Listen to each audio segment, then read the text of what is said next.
అధ్యక్ష వర్గం, స్పీకర్ వర్గానికి అందరికీ సామాజిక ఉద్యమ వందనాలు తెలియజేస్తా ఉన్నా.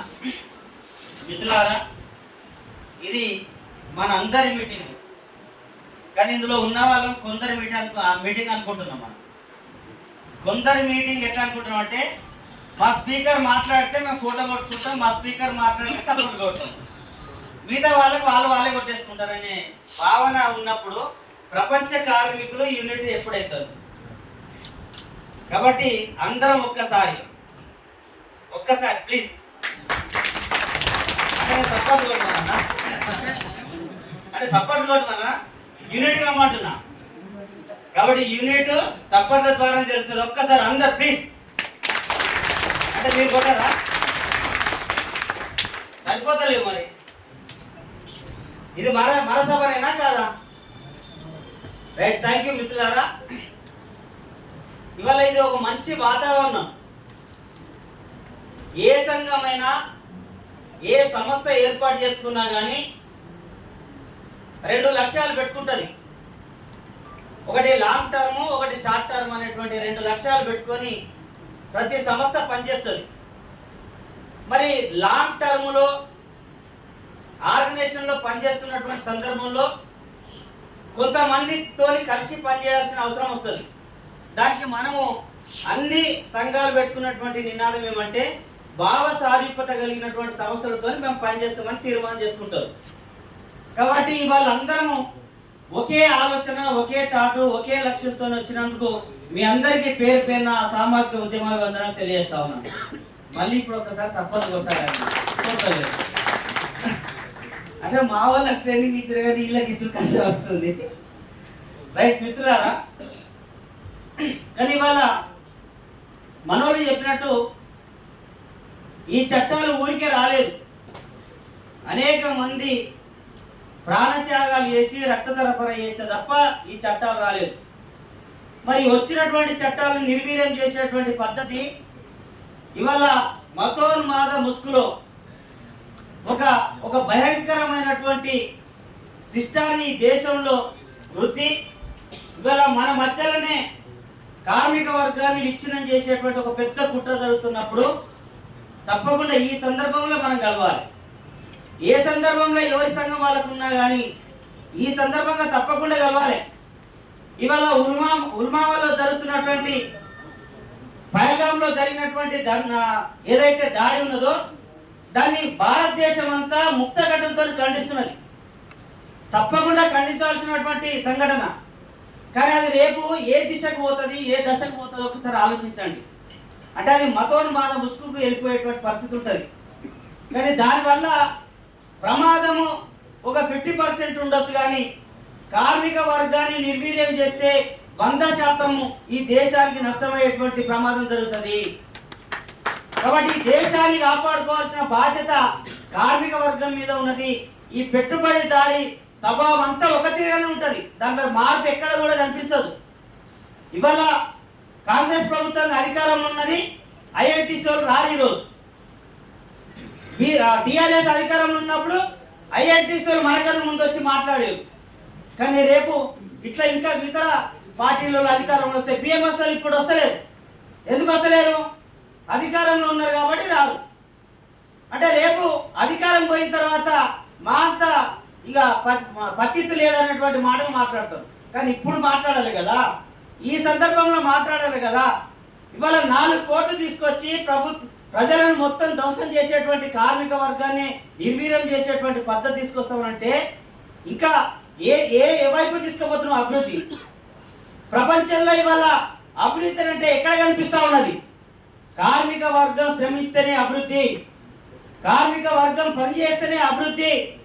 ఇవాళ ప్రభుత్వాలు సంక్షేమ పథకాలు నిర్మాణం చేస్తున్నారంటే ఆ సంక్షేమ పథకాలు అభివృద్ధి కనిపిస్తున్నాయంటే భవన నిర్మాణ రంగాల కార్మికులు శ్రమిస్తేనే వస్తుంది అనేది సందర్భంగా గుర్తు చేస్తా ఉన్నా. మరి మనం శ్రమించకుండా ఇవాళ ఇందిరమ్మ ఇల్లు కడతా ఉన్నారు. ఇందిరమ్మ ఇల్లు కట్టేది భవన నిర్మాణ కార్మికుడు. మరి అదే భవన నిర్మాణ కార్మికుడు సంబంధించినటువంటి సంక్షేమ పథకాలు ఎందుకు పెంచలేని పరిస్థితిలో ఉన్నావు? ఇవాళ కనీసం మినిస్టర్ని ఏర్పాటు చేయలేని పరిస్థితి ఉన్నది. లేబర్ డిపార్ట్మెంట్లో ఏం జరుగుతుందో సమీక్ష పెట్టలేనటువంటి పరిస్థితి ఉన్నది. కానీ ఇవాళ ఇప్పటి వరకు కూడా చైర్మన్ లేడు. కనీసం లేబర్ యూనియన్లతో కూర్చుని పెట్టి మాట్లాడేటువంటి పరిస్థితి లేదు. ఇవాళ మనమే బాధను అర్థం చేసుకొని ఇవాళ మొన్నటికి మొన్న 4 నెలల క్రితం మొత్తం కార్మిక వర్గంలో ఉన్నటువంటి 3-4 సంక్షేమ పథకాలు ఏవైతే ఉన్నాయో అవి ప్రైవేట్ ఇన్సూరెన్స్ కంపెనీలకు ఇస్తామని చెప్పేసి వాళ్ళు జీవో పాస్ చేస్తున్నటువంటి తీరు ఉన్నది. మరి ప్రైవేట్ పరం చేసినటువంటి పరిస్థితి ఉంటే ఇవాళ ప్రైవేట్ పరం అయిన తర్వాత గ్లోబలైజేషన్ ప్రపంచీకరణ వచ్చిన తర్వాత ఎన్ని సంస్థలు కూలిపోయినాయో మన కళ్ళ ముందర చూసినాం కదా. పెద్ద పెద్ద ఇండస్ట్రీలు మొత్తం కూలిపోయినాయి కదా. ప్రైవేట్ పరం అయిన తర్వాత మొత్తం పోయినాయి కదా. ఇవాళ ఈ భవన నిర్మాణ రంగంలో కనీసం వెల్ఫేర్ బోర్డును కూడా మనం కాపాడుకోలేనటువంటి పరిస్థితి తీసుకొస్తున్నటువంటి ప్రభుత్వాలు ఉన్నాయి. కాబట్టి దీనికోసం మనం అందరం ముక్త కంఠంతో కొట్లాడాల్సిన అవసరం ఉన్నది, అందరం మాట్లాడవలసిన అవసరం ఉన్నది.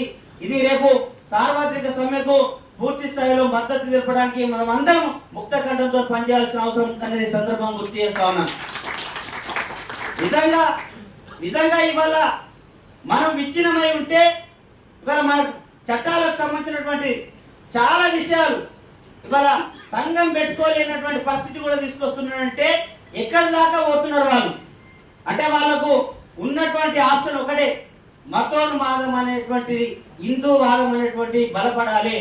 దానికి పెద్ద అడ్డంకిగా కార్మిక వర్గం అనేటువంటి అడ్డంకిగా మారుతుంది కనుక కాబట్టి కార్మిక వర్గాన్ని నిర్మూలన చేసేటువంటి పద్ధతి తీసుకువస్తూ ఉంటే ఇవాళ బసవాసురుడు నెత్తి మీద హస్తం పెట్టుకున్నటువంటి పరిస్థితి ఏర్పడుతుంది.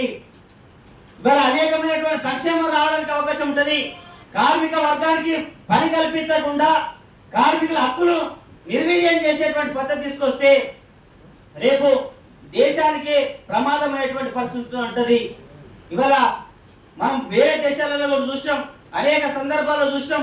కాబట్టి 30 లక్షలు 40 కోట్ల మంది ఈ దేశంలో వలస కార్మికులు ఉన్నారంటే కనీసం వాళ్ళకి చట్టాలు లేవు, వాళ్ళకి కనీసం ఉపాధి లేదు, కనీసం భద్రత లేదు. ఇవాళ 1996 చట్టంలో చాలా విషయాలు చాలా అద్భుతంగా చెప్తా ఉన్నాయి, కానీ ఏది ఒక్కటి కూడా అమలు చేసినటువంటి సందర్భం లేదు. 250 మంది కార్మికులు ఒకదాని పనిచేస్తే అక్కడ 50 మంది కార్మికుల పిల్లలు అక్కడ ఉంటే ఆయాన్ని ఏర్పాటు చేయాలి, నీడని ఏర్పాటు చేయాలి, కరెంటుకు సంబంధించినటువంటి షాకులు తగ్గకుండా చూడాలి, భద్రతకు సంబంధించిన ఒక కమిటీ వేయాలి.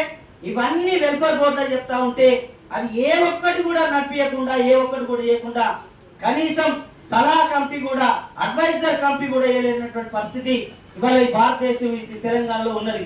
కాబట్టి మనము ఇక్కడ ఉన్న వాళ్ళందరూ కూడా ప్రముఖులు, ఇక్కడ ఉన్న వాళ్ళందరూ కూడా కార్మిక వర్గం కోసం, కార్మికుల కోసం పనిచేస్తున్నటువంటి వాళ్ళం. మన కింద ఉన్నటువంటి కార్మికులందరూ కూడా మన మీద ఆశలు ఉన్నాయి. ఏదో అనుకుంటున్నారు ఈ సంస్థలతోని, సంఘాలతోని, ఈ ట్రేడ్ యూనియన్లతోని బతుకులు బాగుపడుతున్నటువంటి ఆశతో ఉన్నారు.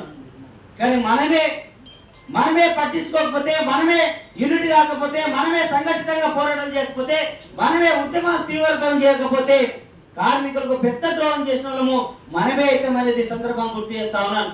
కాబట్టి మనం యూనిట్ కావాల్సిన అవసరం ఉన్నది. తప్పకుండా రాష్ట్ర వ్యాప్తంగా 20 తారీఖు నాడు స్తంభింపేసే విధంగా ఇస్తాం.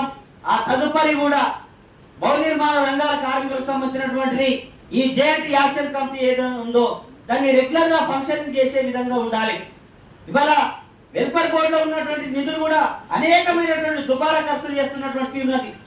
కనీసం కార్మికుడికి పెన్షన్ ఇవ్వమంటే ఇవ్వలేనటువంటి పరిస్థితి, చనిపోయిన వాళ్ళకి ఇన్సూరెన్స్ పెంచమంటే పెంచలేనటువంటి పరిస్థితి, దుబారమైనటువంటి ఖర్చులు. ఇవాళ వాళ్ళు హెల్త్కి సంబంధించిన హెల్త్ చెకప్ల పేరు మీద కానీ, న్యాక్ పేరు మీద సంబంధించి కానీ అనేక సందర్భంలో వాళ్ళు వృధా ఖర్చులు చేస్తున్నటువంటి ఇవాళ 100 కోట్ల రూపాయల డబ్బులు వృధా చేస్తూ ఉంటే మనమే మాట్లాడాలి, మనమే కొట్లాడాలి, మనమే ప్రశ్నించాలని తెలియస్తూ నాకు ఈ అవకాశం ఇచ్చిన మీ అందరికీ ధన్యవాదాలు తెలియజేస్తూ సెలవు తీసుకుంటున్నాను.